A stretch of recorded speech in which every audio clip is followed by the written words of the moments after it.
ایمان مدد انتظار کرم تست من عینی را اے خدا جو خدا بین و خدا دا مدد بگیردہ بے بلا افتاد کشتی ضعیفان و شکستہ را تو پشتی بحق کے خواجہ عثمان ہارون مدد کن مدد کن مدد کن یا معین الدین چشتی۔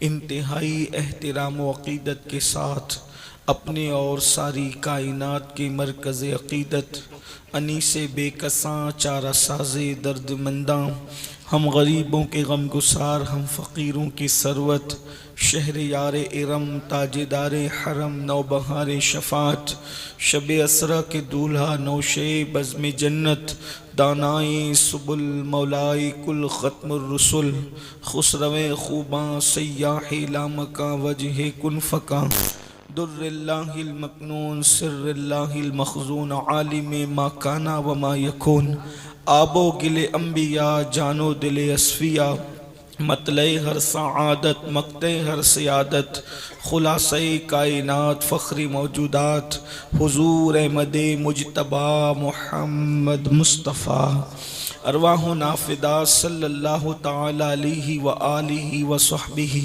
وبارک وسلم کی بارگاہ بے کس پناہ میں جس طریقے سے پڑھاؤں بلند آواز سے میرے ساتھ مل کر پڑھیں۔ الصلاۃ والسلام علیک یا رسول اللہ، الصلاۃ والسلام علیک یا نبی اللہ، الصلاۃ والسلام علیک یا حبیب اللہ، وعلی آلک واصحابک یا نور اللہ، صلی اللہ تعالی علیہ وسلم۔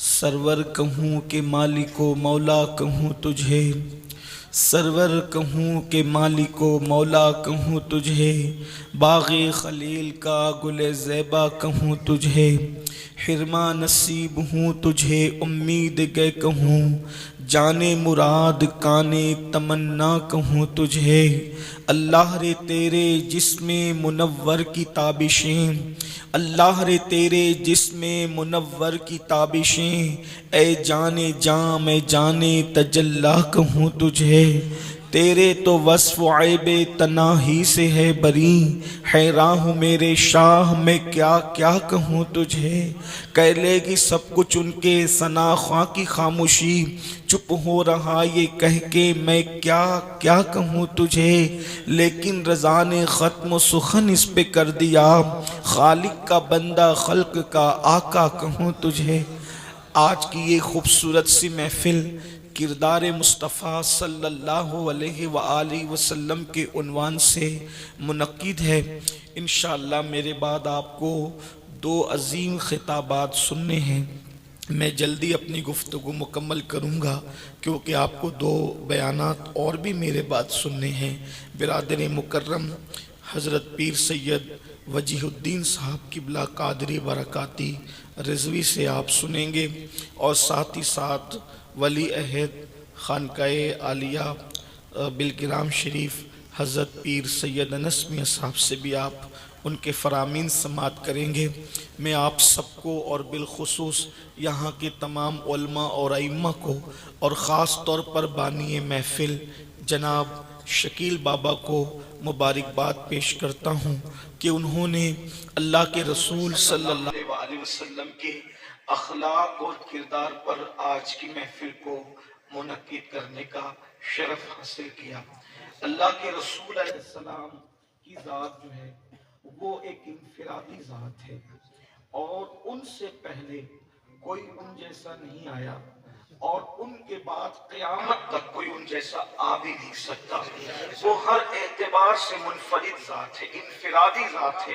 اللہ نے اپنے فرشتوں میں، اپنے ملائکہ میں، انسان میں، جنات میں اللہ کی 18,000 مخلوقات کو کہتے ہیں، لیکن 18,000 عالم کہنے کو ہے، میرا اللہ چاہے تو ذرے ذرے میں عالم بسا دے، میرا اللہ چاہے تو قطرے قطرے میں عالم بسا دے، لیکن اللہ کی پوری کائنات کے اندر اللہ نے سب سے زیادہ حسین، جمیل، خوبصورت، با اخلاق، با کردار، عالم، عابد اگر سب سے بڑا کسی کو بنایا ہے تو وہ آمنہ کے لال محمد الرسول اللہ اکبر کا کہنے والے نے کہا ہے کہ رسولوں میں رسول ایسے امام الانبیاء ٹھہرے، رسولوں میں رسول ایسے امام الانبیاء ٹھہرے، حسینوں میں حسین ایسے کہ محبوب خدا ٹھہرے۔ کیا شان ہے! اللہ نے ہر نبی کو بے مثال بنایا، لیکن اپنے نبی کی شان ہی بے مثال ہے، کیونکہ آج کردار رسول عنوان ہے، تو میں اپنے عنوان کو کردار رسول کو شروع کرنے سے پہلے حضور علیہ الصلوۃ والتسلیم کی زندگی کا وہ خوبصورت ترین باب آپ کے سامنے کھولنا چاہتا ہوں۔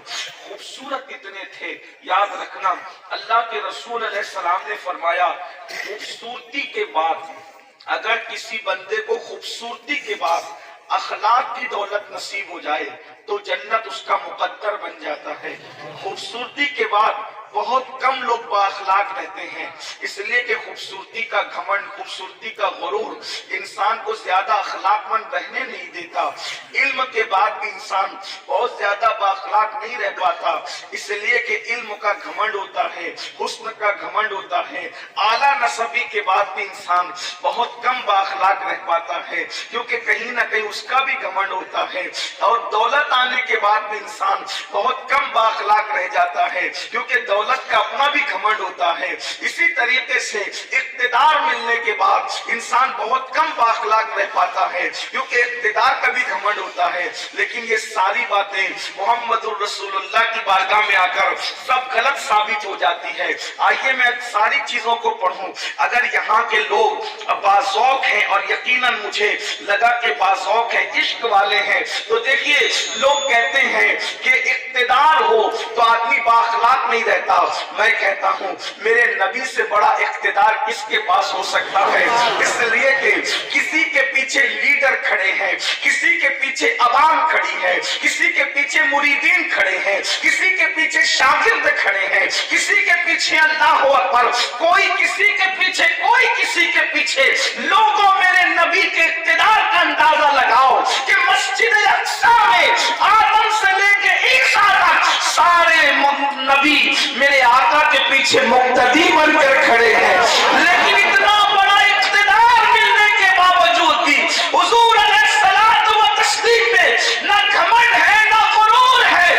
نبیوں کو نماز پڑھانے کے بعد جب آقا لاوقار پر جاتے ہیں اور اللہ فرماتا ہے محبوب میں نے تمہیں وہاں پہنچایا کہ یہاں کوئی نہیں آیا، بتاؤ کس لقب سے تمہیں یاد کروں؟ تو حضور نے فرمایا مولا میں تیرا بندہ ہوں، مجھے بندہ کہہ کے پکار لے۔ انداز تو دیکھیں، انداز تو اسی لیے جب اللہ نے سفر معراج بیان فرمایا تو میرے اللہ نے یہ نہیں کہا کہ میں محمد کو لے گیا، میں احمد کو لے گیا، میں مزمل کو لے گیا، میں مدثر کو لے گیا، میں طٰہٰ کو لے گیا، میں یاسین کو لے گیا۔ حضور نے کہا مولا مجھے بندہ کہہ کے پکار۔ تو جب معراج کا سفر بیان ہوا تو اللہ نے یہی فرمایا سبحان الذی اسری بعبدہ لیلا من المسجد الحرام الی المسجد الاقصی۔ ہر عیب سے پاک ہے وہ ذات جو لے گئی رات کے تھوڑے سے حصے میں اپنے بندہ خاص کو مسجد حرام سے مسجد اقصی تک۔ اقتدار کتنا بڑا ہے، دیکھو ان کا اقتدار، کیا صاحب اقتدار ہے میرے نبی۔ فرماتے ہیں میرے 2 وزیر زمین پر ہیں اور 2 وزیر آسمانوں میں ہیں۔ توجہ فرمائے، کیا فرمایا؟ 2 وزیر زمین پہ ہیں، 2 وزیر آسمانوں میں۔ نمبر 1 وزیر بادشاہ کے ہوتے ہیں، صحیح ہے؟ وزیر کس کے ہوتے ہیں؟ بادشاہ کے۔ چپراسیوں کے وزیر نہیں ہوتے، بھکاریوں کے وزیر نہیں ہوتے، فقیروں کے وزیر نہیں ہوتے، امیروں کے بھی وزیر نہیں ہوتے۔ وزیر صرف بادشاہ کے ہوتے ہیں۔ اور آقا فرما رہے میرے 2 وزیر زمین پہ 2 وزیر آسمانوں میں. آقا بتا رہے مجھے معمولی نہ سمجھنا، میں بادشاہ بن کر کے آیا ہوں. سادگی اگرچہ ہے مگر حکومت. اچھا ایک اور بات، یہاں پڑھے لکھے لوگ بھی معلوم ہوتے ہیں، عشق والے لوگ بھی معلوم ہوتے ہیں. توجہ کرنا، وزیر وہیں رہتا ہے جہاں حکومت ہوتی ہے. صحیح ہے؟ وزیر کہاں ہوتا ہے بھائی؟